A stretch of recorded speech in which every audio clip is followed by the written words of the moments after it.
As Democrats embrace fourth trimester abortion, they make the same mistake Republicans have made on the abortion debate in reverse. We will analyze the undocumented infants, then deep fakes, gene editing, and Cheerios. Finally, the mailbag. I'm Michael Knowles, and this is The Michael Knowles Show.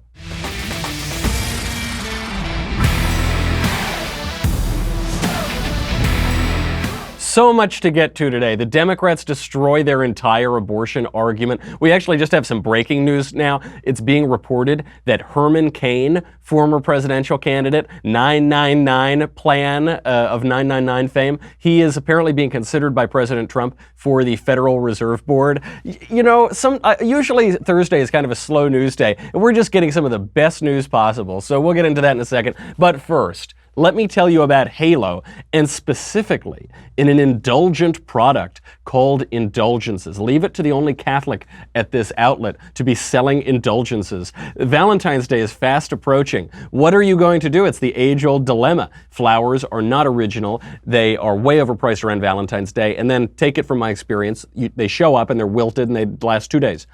You could give them chocolate, but, my sweet little Elisa, she likes to watch her weight a little bit. I mean, she likes to pay attention to things, work out. So then you eat 2 chocolates, you throw out the rest of the box. Don't do that. Do something original and indulgent for Valentine's Day, something that rings the bell. Go to indulgences.store, not .com, .store.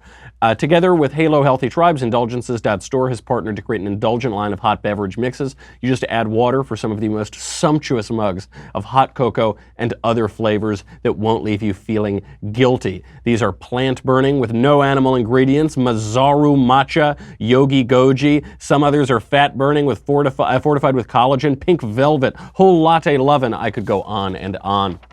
It's great, 100% natural, no added sugar, loaded with MCT oil. 100% natural. It's just a really great product. You don't need to feel guilty about it. These indulgent beverages are available in Valentine's Day gift packages as low as $39. But step up and be a man, get her the whole thing, and save even more by enrolling her in the subscription program to get 12 additional flavors over the course of the year. Act now and get ahead of the Valentine's crunch. My listeners enter COVFEFE, C-O-V-F-E-F-E, at checkout, save 10%. If you order before February 3rd, you'll save $5 off shipping and handling. Act quickly, save money, get Valentine's Day coverage. You'll love it. Indulgences.store, promo code COVFEFE, C-O-V-F-E-F-E, 10% savings. Save yourself the grief. Indulgences.store. Don't screw it up. Don't say .com. .store. Indulgences with an S at the end. .store. Okay. I love selling indulgences. This is really, we're really in my wheelhouse right now as the papist of the Daily Wire. This news about Herman Cain, I just want to get to it briefly because it's terrific. People are making fun of Donald Trump for picking Herman Cain because Herman Cain is supposed to be some big idiot or something. Herman Cain is an extraordinarily intelligent and successful man. He was the CEO of a major pizza company, not your mom and pop shop down the street. What was it, Godfather Pizza? He's actually already served, I believe, on the Federal Reserve Board in Kansas or somewhere, one of the Federal Reserve Boards. So he's actually a pretty great candidate for this, and he's well known. He's a public figure. He's been vetted by the media and been vetted by voters. I think it's a terrific choice, and he's a great character. I mean, he's just a great personage to have out there. So I'm all for it. It also takes the Federal Reserve, which is one of the most opaque institutions in the history of government, and it makes it a little bit more transparent by having a public figure serving on the board. If it's true, I think it's a great idea, and bring it on. And it'll drive the left crazy because Herman Cain drives them crazy. So you got my blessing. A really dark story that actually is redounding well, I think, for the pro-life movement is in Virginia now.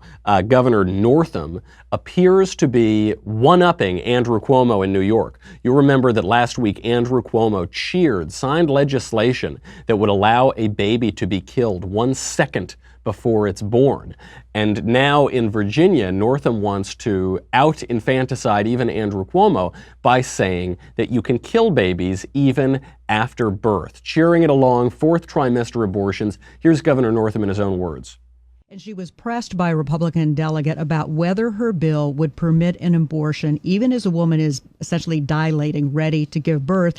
And she answered that it would permit an abortion at that stage of labor.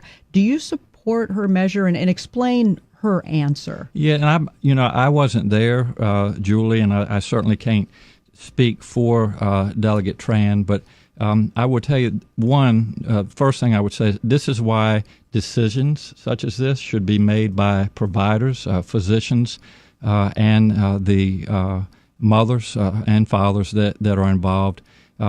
There are, when we talk about third trimester abortions, these are done with the consent of obviously the mother, with the consent of the physicians, more than one physician, by the way. And it's done in cases where there may be severe deformities, there may be a fetus that's non-viable. So listen to what he says. First of all, he says, I don't really want to comment on this. This is an awkward topic to talk about. But that's why decisions should be made by the parents and the doctor. So when he's saying that this decision should be made by the parents and the doctor, he's saying it's perfectly fine for parents and or doctors to kill babies 1 second before they're born as the woman is dilating. But then, that's just the sort of political empty slogan that allows you to say nothing but sound like you're saying something. Where it gets really dark is he says, look, most third trimester abortions, they happen because the baby's deformed. Oh, you don't want any of those deformed babies, do you? You don't want any of those imperfect babies. Those babies are garbage. We should just throw them out. Why would we want any deformed people in our society? Ugh, yuck, gross. There was a video, I wish we had it, we don't have the clip, of a man with Down syndrome testifying on this point. You'll remember last year, Iceland said that they had eliminated Down syndrome in the country. They didn't eliminate Down syndrome, they just kill all the Down syndrome babies. And he said, I am a man, this man with Down syndrome. He says, I am a man. I'm a person. Stop. You don't need to eradicate me. I want to be treated as a person. Listen, look, I am manifestly a human being. But according to Governor Northam, that baby should be killed because he's not perfect in Governor Northam's eyes. Morally speaking, I'm sure that Down syndrome baby is far more perfect than Governor Northam, who thinks it's perfectly fine to kill babies after they've been born. But just listen, that's what you always hear. Well, what if it's deformed? So what? You're deformed. You're deformed. Who isn't deformed? Who is a perfect person? Show me a perfect person. I can point to one, maybe two. Show me, are you a perfect person? No, you're deformed. Maybe you're physically deformed. Maybe you're spiritually deformed or mentally deformed. Look, I don't want to talk myself down here. I'm not exactly an Adonis of a man. I'm not an Olympian. I probably wouldn't do very well in armed combat. Does that make me not perfect? Does that make me, yeah, I guess I'm not perfect. Does that mean that I should be killed as I'm not even just before I'm born, but after I'm born? No, but barbaric cultures do this. And throughout all of history, the vast majority of barbaric cultures have done this, have killed babies. And now we, ostensibly a civilized culture, are delving into this. We're going back to our animal, brutish, barbaric roots to kill babies, not just before they're born, but after they're born. He goes on. In this particular example, if a mother is in labor, I can tell you exactly what would happen. The infant would be delivered. The infant would be kept comfortable. The infant would be resuscitated if that's what the mother and the family desired. And then a discussion would ensue between the physicians and the mother. So I think this was really blown out of proportion. Blown out of proportion? Are you kidding? You've made it worse, Governor Northam. Governor Northam has made this worse by saying the baby, let's say that the baby survives an abortion. Let's say the baby is born. That's what he's saying. The baby is born, and then if the mother and father don't want the baby, they won't help it to survive. But it gets even crazier than that. They're saying, well, okay, the baby's born, it's alive, and then if the mother and father want to resuscitate it or sustain it or keep it alive, they can do that, and then they'll have a conversation about whether they want to kill it, whether they want to go right back and kill it. So you've got the baby, you try to kill it, it's born, you then resuscitate it, and then you decide if you want to kill it again. This is the logical conclusion of abortion. I love that Democrats are finally, honestly speaking about the logical conclusion of abortion, and you're seeing it in all of its gory logic, in the natural conclusion of abortion. Then the parents will talk about it, if that's what's desired. I think there are a lot of parents who might have various desires about their 15-year-old teenage boys. I think there are a lot of parents who, if you ask them on any given day what their desires are about keeping their teenage boy or not keeping their teenage boy, you might get different answers. That doesn't mean that parents should be allowed to do whatever they want with children. That's why we have child abuse laws. That's why we have child protection laws. The child is entitled to certain rights as well, not to be killed an hour after it's born.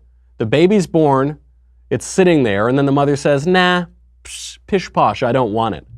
And okay, and then you're talking to your doctor, and okay, the doctor says, well, you don't want it. It's only been out for an hour. It's only been moving around this earth for an hour, so we'll kill it. Because it's being blown way out of proportion, according to Governor Northam. He goes on. But again, we want the government not to be involved in these types of decisions. We want the decision to be made by the mothers and their providers. And this is why, Julie, that legislators, most of whom are men, by the way, shouldn't be telling a woman what she should and shouldn't be doing with her body. So what he said is gobbledygook. It doesn't mean anything. He said two sentences. One was more nonsensical than the last. But to begin, he says, we don't think the government should be involved in this. BS. You never met one single action on earth that you didn't think the government should be involved in. Democrats think that the government should now be involved in all of industry. That's what the Green New Deal is. You think the government should be involved in 70% of my paycheck. And actually, when you add state and local in New York, it gets up to 82.3% of my paycheck. You want the government to be involved in my church. You want government to be involved in my work. You want the government to be involved in my home. You want the government to be involved in what I eat, in fast food, in my car, in my every single thing. You want the government to be involved, except protecting a baby from being murdered. And now I want to drop any sense of euphemisms. At least I can understand an honest debate where you say, is abortion identical to murder, or is it morally similar to murder? I understand that there is an ethical debate to be had. I think the answer is relatively clear, but I'm willing to use more clinical language. The baby is born. You have intent to kill it. It is out there. It's kicking and crying and moving its little arms around. There is no way that you could jump through any sort of mental gymnastics to pretend that that isn't murder. Murder is the only instance that Governor Northam doesn't want the government to be involved in your life. And then he says, and this is why the legislators, most of whom are men, and we all know men are idiots. Yeah, well, one is, Governor. I at least agree. At least one man in this situation is a complete dummy. Well, men, most of them are men. That's why they shouldn't be involved in these decisions. Well, first of all, that conclusion does not follow from that premise. He's just describing murdering a baby, and then he says, as an absolute non sequitur, that's why legislators, the majority of whom are men, should not be involved in this decision. Why? Why is that? Show me. There's no logic at all that connects those things. But also, men have brains. Some men have brains. Men who are not Governor Northam or Andrew Cuomo have brains. And we can think about ethical questions and political questions. We have for all of human history and constructed every civilization ever in all of the history of the world. So I think that men can consider the question of whether we should kill our children or not. In nature, many fathers kill their offspring. This is bad. This is not a good thing. We shouldn't emulate that in our societies. Men can think about it. It's such a cop-out. It's for cowardly men. I mean, it's for and I don't mean to use the two synonymously, but it's for Democrats like Governor Northam, who don't want to lead. They don't want to lead politically or intellectually or ethically. And so they say, well, I'm a man, I can't do anything. Well, I'm like Homer Simpson. Yeah, he is. You can be. Men can be just like that stereotype of the stupid idiot father on sitcoms. You know, Ray Romano or Family Guy or whatever. Men can be like that. Governor Northam's choosing to be like that. He is. He's Homer Simpson, Governor Homer Simpson. But not all men are like that. Plenty of men are men. We need to talk about We the People holsters. Oh, I love We the People holsters. This is a new sponsor, and we love them. They design everything in-house. We the People Holsters offer custom-made holsters, all produced in the USA. They design their own holsters in-house, means they don't use any third-party molds for their holsters. Instead, they design every unique mold in Las Vegas in order to best fit each and every firearm perfectly. They constantly update their designs. They add new designs every month, which lets them stay up to date on the newest models that come out. We the People Holsters even have their own 3D design team who measures every micromillimeter of their guns to ensure the perfect fit. These are the best holsters. I know a lot of you, like me, are firearms enthusiasts. Their unique and intuitive clip design allows you to easily adjust both the cant and ride of your holster so that it will fit comfortably and securely at all times. You can place the holster on your waistband and change the angle. It's just terrific, so customizable. They have custom designs in-house: thin blue line, thin red line, Constitution, camo. Every holster comes with a lifetime guarantee. Every holster ships free. If it's not a perfect fit, send it back for a refund. Don't make the mistake of getting some awful cheap holster and you think this is plenty. Invest. This is a terrific product, and they start as low as $37. Right now, my listeners can go to wethepeopleholsters.com/Knowles, Knowles, enter promo code Knowles, Knowles at checkout to get $10 off your first holster. That's as low as $37, and shipping is free with an additional $10 off using my promo code. They are terrific products. I really love them. wethepeopleholsters.com/Knowles, Knowles, promo code Knowles, Knowles. Check out for $10 off. Don't say I never did nothing for you. This is the only time they want the government to be involved. The good side of this, it's so, watching that clip, you just want to go out and shake the guy.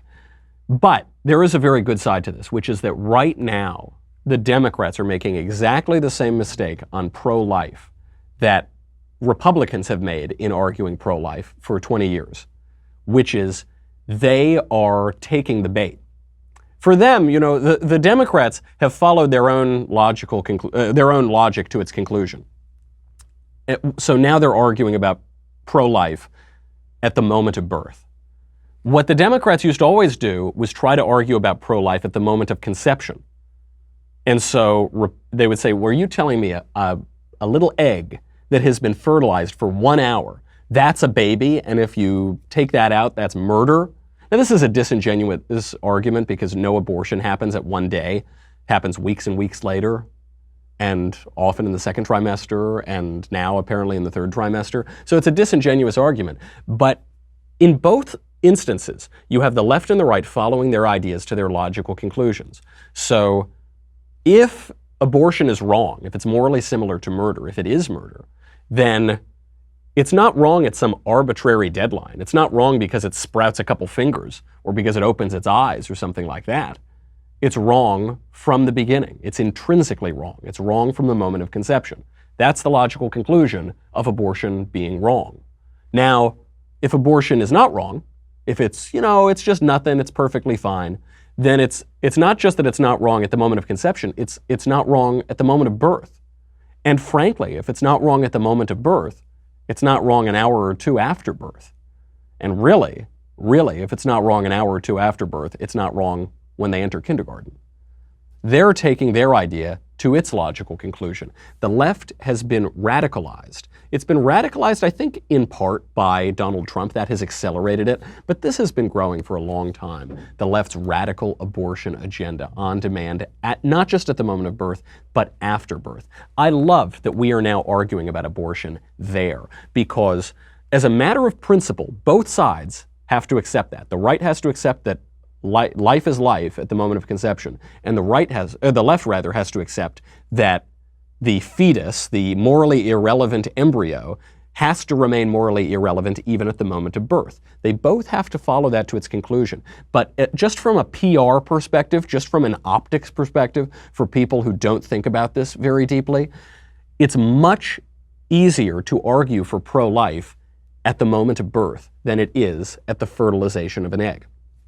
It just is. We just see the pictures. This is why sonograms are so helpful to the pro-life cause, is that you see that it's not just some little blob of something. It's a baby with a face and eyes and nose and a mouth and little fingers. It's not that the fingers make it a morally significant being. It's that the fingers remind us that it is a morally significant being. It's a person. It's a human. It's a living human being. I have friends who support abortion. I have friends who have had abortions. who say that late-term abortion is infanticide. Now, they don't see that it's morally grave in the second trimester and the first trimester too. They can't see that, but they can all see it at the end. When you look at the public opinion polls, over 80%, 90% of people oppose late-term abortion. Duh, it's so obviously a baby. Let's keep Democrats fighting this here. This is absolutely a terrific place to be having this battle. Governor Northam, I'm going to donate to his campaign so that he keeps going on the radio and exposing his moral depravity. The mainstream media know this, by the way. The mainstream media totally know this. They're the ones who always force us to have the abortion debate 2 days after conception. They know this, and so they're not covering this. Last night, MSNBC and CNN did not cover Governor Northam's comments where he advocated killing babies after they are born. They wouldn't is that a news story? No, we have to talk about tweets more, don't we? Let's just talk. No, guys, look, we don't have time to talk about a sitting U.S. governor advocating the slaughter of babies after they've been born, because we've got to talk about Russia or something or whatever, or Roger Stone, or I don't know. Anything but that, anything but talking about abortion.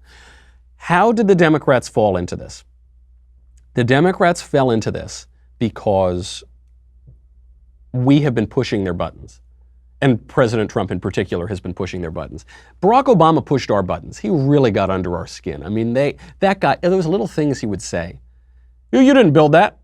You didn't build your business. Somebody else built that for you. Those little He'd say that the day that the Supreme Court invents a fictional right to gay marriage by redefining the essential human institution, the day that he does that, what does Obama do? He paints the White House rainbow colors and light. He just knew how to push our buttons, and it drove us a little crazy. And now Trump is doing the same thing. He's pushing their buttons, and he's driving them a little crazy. You'd have to be crazy to advocate killing a baby a day after it's born. So now what happens? The Democrats are telling us not to believe our lying eyes. They're telling us that a baby isn't a baby. It's only a baby if you say so. It's only a baby if it's desired. It's radical subjectivism. We talked about it on the show yesterday with the grievance study guides. This is born out of a culture which increasingly undermines reality. The sort of funny version of this, I mean the not just darkly funny, but just bizarrely funny version of this is something called deep fakes. If you haven't seen them, deep fakes are videos of real people that look totally real and they're completely fake. So the ultimate deep fake came out today. This is a deep fake. If you are watching, I'm sorry. If you're listening, I think you're actually probably better off. I can narrate it for you. This is a deep fake of Jennifer Lawrence receiving her Golden Globe Award or speaking to the press at the Golden Globes with the head of Steve Buscemi on her, an image I never want to see. I want to spoon out my mind's eye just having looked at it. Look at how convincing this is. I just like, it was just, this was very... You can hear Jennifer Lawrence and her Steve Buscemi head is moving around perfectly. It's blinking. Sheridan Watson from BuzzFeed right here. Hi. So you're Hi. Oh, the mouth is moving. Oh, Who yeah. is your Just little favorite ticks, and the least favorite eyebrows going housewife up. Of all cities. Even the eyes are tracking. My favorite is probably Lisa Vanderpump. Oh, this is so creepy. My least favorite, I don't want to have to say. I need to call an exorcist. I don't want to have to say, because who knows when you're going to run into these people. This needs to be burned to the ground. This needs to be set on fire and burned until it is gone. This is a very terrifying thing. It's called deep fakes. When this hits porn, society is over. When deep fakes, it actually, I think it already has. Drudge Report has been covering this a lot.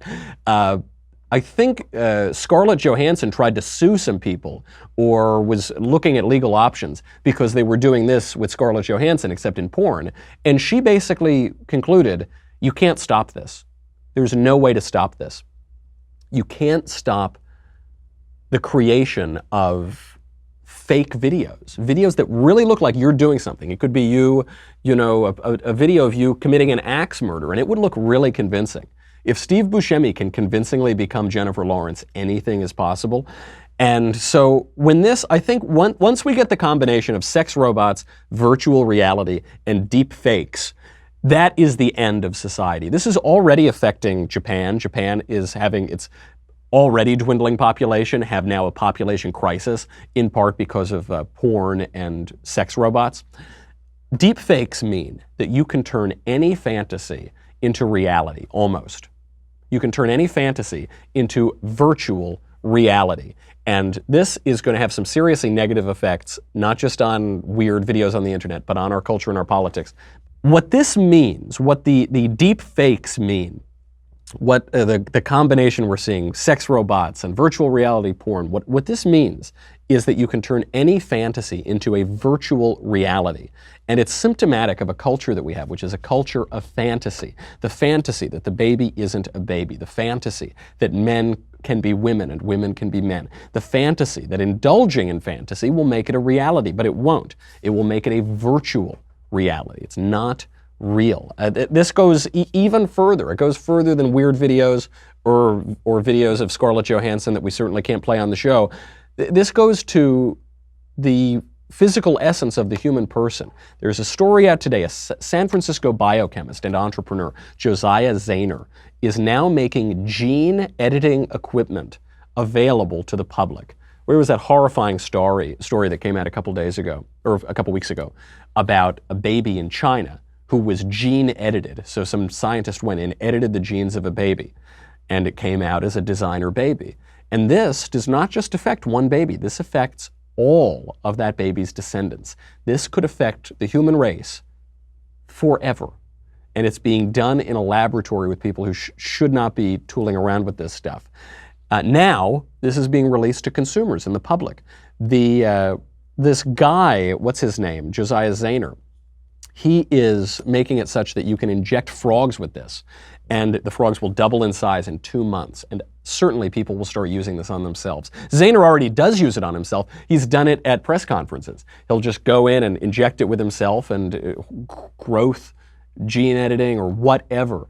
This is the lie of self-definition. This is the lie of self-ownership. It comes out of this individualist culture that prioritizes the radical subjective, just you, me, I, me, mine, and tries to pretend that fantasy is reality. You don't own yourself. You don't have a right to define reality. You don't have any of those rights.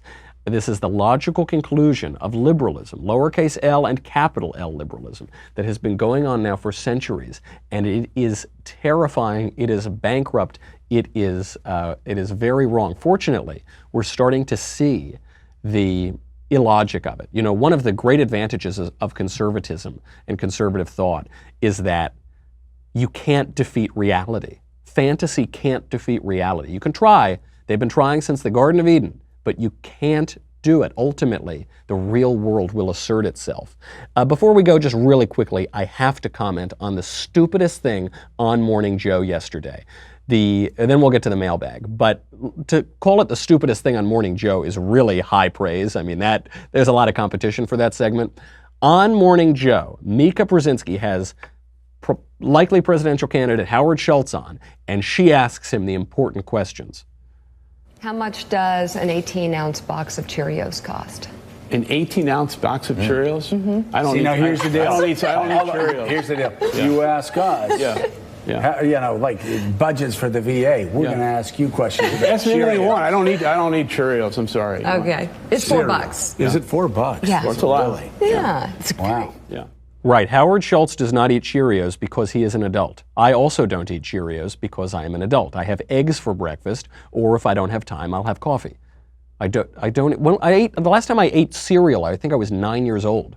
What a stupid question. What she's doing, she's trying to play it off like it's a harmless question. What she's saying is, oh, you're a billionaire. You can't relate to people. You don't even know how much Cheerios cost. I don't know how much Cheerios costs. I eat eggs for breakfast. Frankly, I don't know how much eggs cost because I'm married.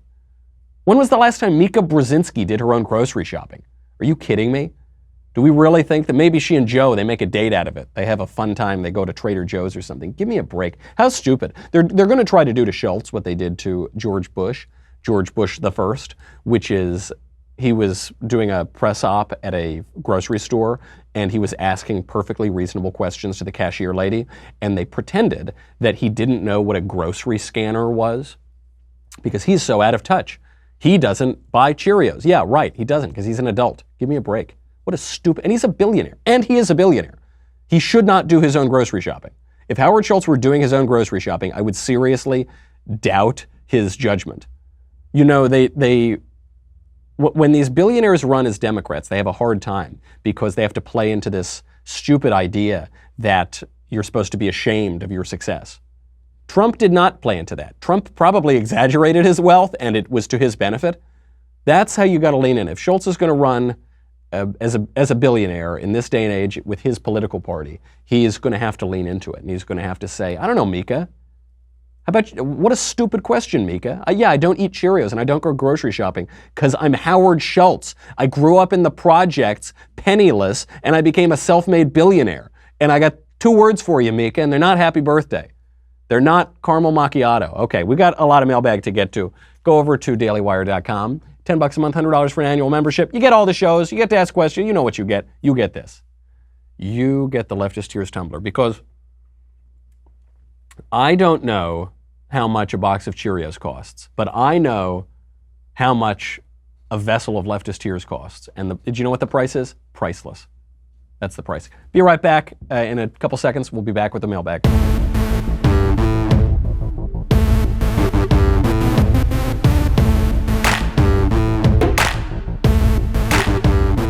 I'm going to get through all of these today. I'm probably not. From Cole, hey Michael, what are the most important benefits of the free market?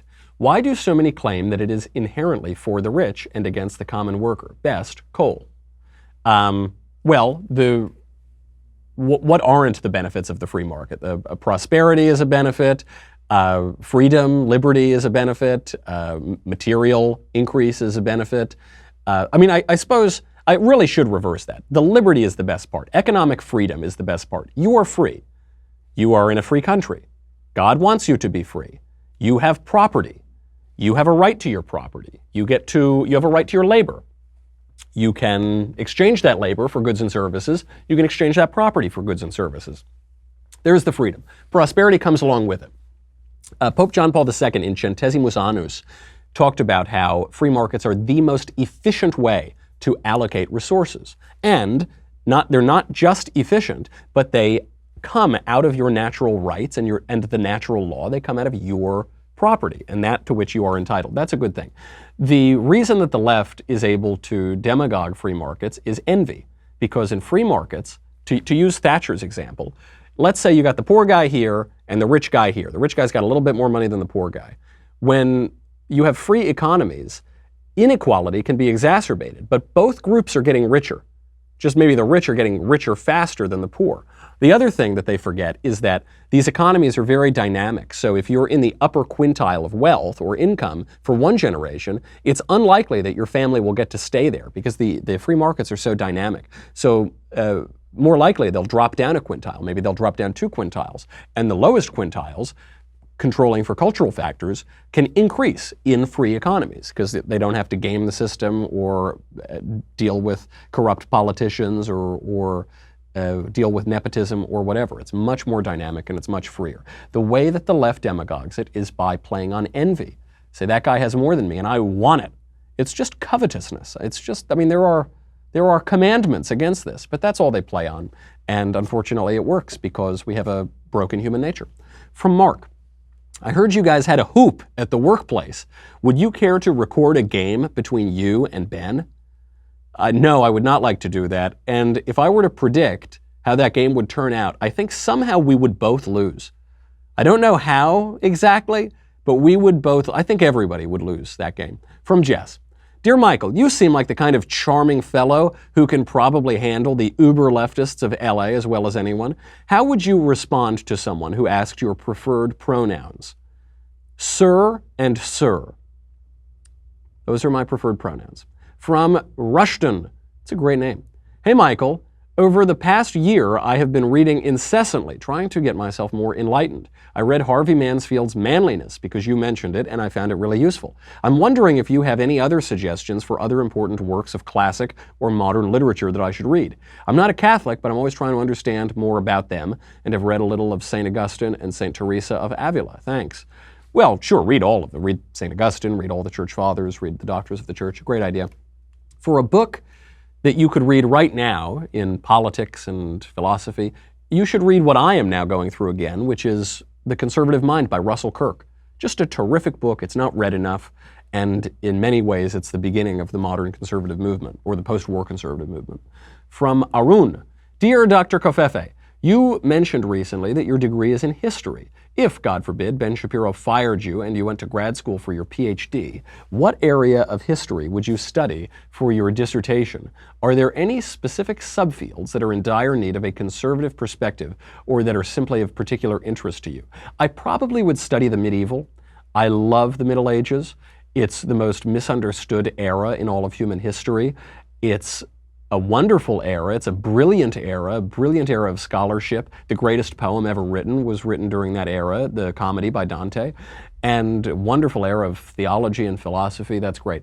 You know, the one downside of this is it's probably the only field that is conservative. You know, you don't become a medievalist if you're not a little weird and certainly a little conservative. I don't mean conservative in the 1950s sense. I mean conservative in the 1150s sense. So I would probably go into that. I just couldn't resist it. I suppose if I wanted to be really helpful to the culture, I'd go into, you know, the history of the progressive era or something. But come on, man. What are you asking of me? You only have one life. I can't spend it doing that. From Keith. Michael, you're certainly the biggest optimist at the Daily Wire. Ever since Trump conceded on the government shutdown, I've been feeling that conservatives keep losing, even when they are in power, and I'm afraid conservatives won't be in power for long. What reasons do I have to be optimistic that conservative ideas will win out or gain ground in the future? I would like to correct you. I am not an optimist. I have hope. I am hopeful, but I am not an optimist. Optimism and pessimism are two sides of the same coin. They're both disconnected from reality. The pessimist says things can't get any worse, and the optimist says, oh yes, they can. They're both silly. They're disconnected. Hope is real. I have real hope grounded in a real fact. Obviously, first and foremost, in Christ, in my faith. That is where my hope comes from. My Redeemer lives. You can't keep me down. It was the last political revolution. Even the threat of death doesn't scare me. That's a good reason to have hope. But I'm not optimistic. I don't have a sort of glib, silly, it's all going to be sunny. No, I don't think so at all. Actually, I'm fairly confident that politics will spiral and spiral, but I have hope. I just have hope anyway, despite the politics spiraling, because that's reality. The one bit of political hope that I think I can give you is this. Well, I mentioned it probably 10 minutes ago in the show. Reality has a way of reasserting itself. Now you have a giant political party, the oldest continuous running political party in the world, the Democrat Party, is embracing the idea that a baby is only a baby if a mother wants it to be a baby. It's embracing the idea that men can really be women or women can really be men. It's embracing total fantasy, total self-definition, ridiculous fantasies that we go. There was that video of a transgender guy who clearly had mental issues, who is 6'2" and he's walking into a store and he says, I am clearly a woman. And he's not clearly a woman. That is, I don't mean to mock the guy. He was acting like a jerk, but I don't mean to mock him. I mean to mock the acceptance of that premise, which is absurd. That can't go on forever. Reality will reassert itself. When is that going to happen? I'm not quite so sure, but you should not ground your hope in politicians. You'll only be disappointed. You have to ground real hope in something more profound than that. From James. Hello, Michael. Love the show. My question is about the argument that Jesus is just a retelling of the god Mithra. What are your opinions on this? Sincerely, James. It's just nonsense. This is the thing that they always do. The lefties always do this. Mithra, for those who don't know, is a pagan god. It's a Roman pagan cult god. For a while, the scholars tried to link it to a different Persian god, but that's sort of broken down. People don't really buy that anymore.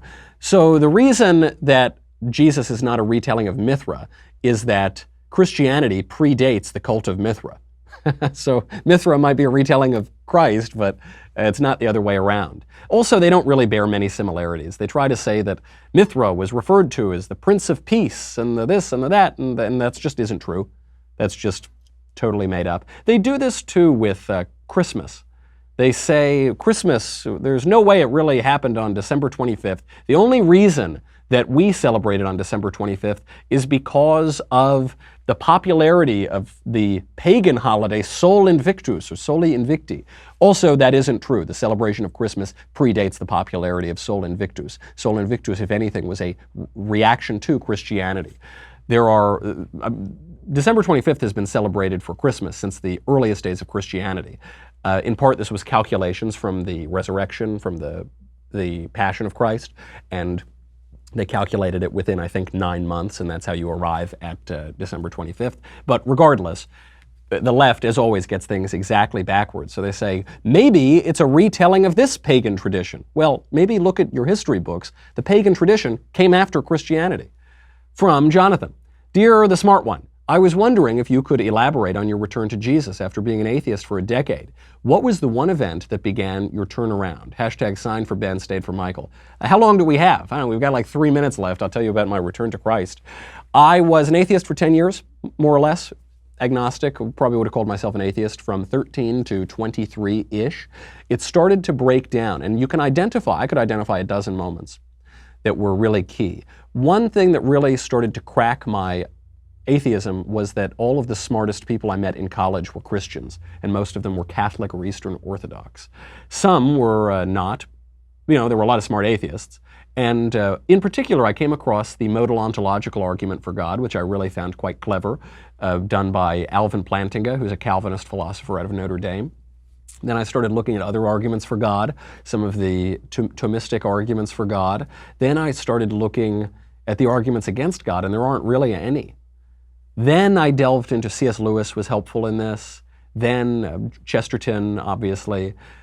And I became firmly convinced that God exists. And then the question is, what about Christ? And if we think that God exists, then we must confront the person of Christ, the fact of Christ, because Christ is not just a poem or a philosophy.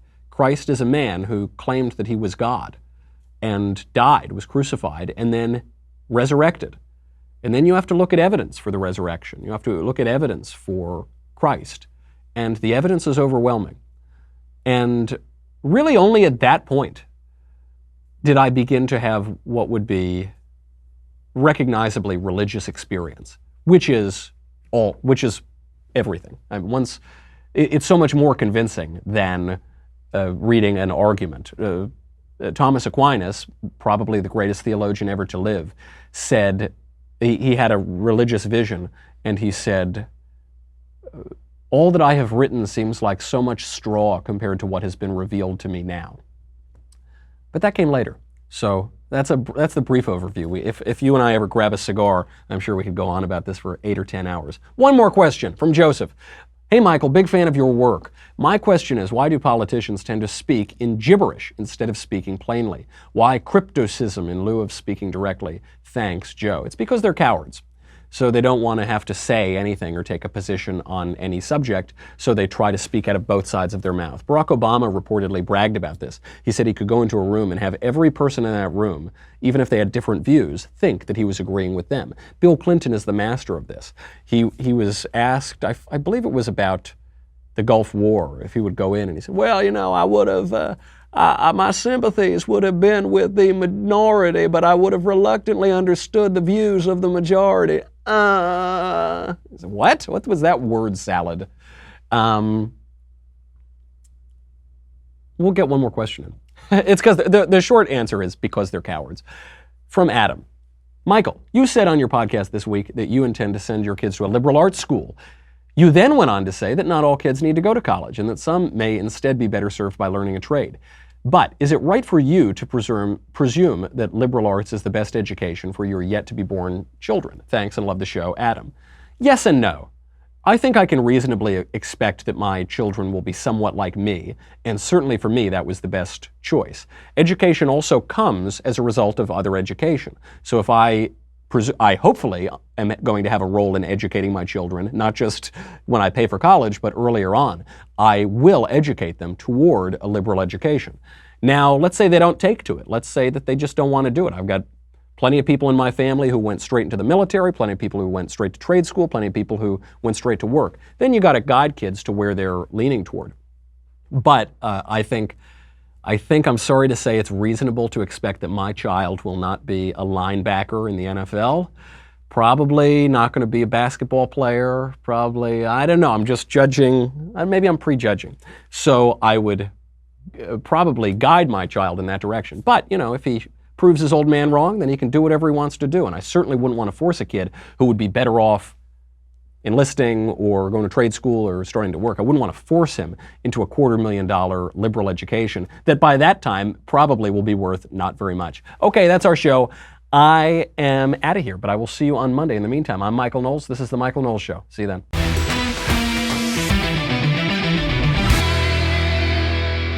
The Michael Knowles Show is produced by Robert Sterling. Executive producer, Jeremy Boring. Senior producer, Jonathan Hay. Our supervising producer is Mathis Glover. And our technical producer is Austin Stevens. Edited by Danny D'Amico. Audio is mixed by Dylan Case. Hair and makeup is by Jesua Olvera. Production assistant, Nick Sheehan. The Michael Knowles Show is a Daily Wire production. Copyright Daily Wire 2019.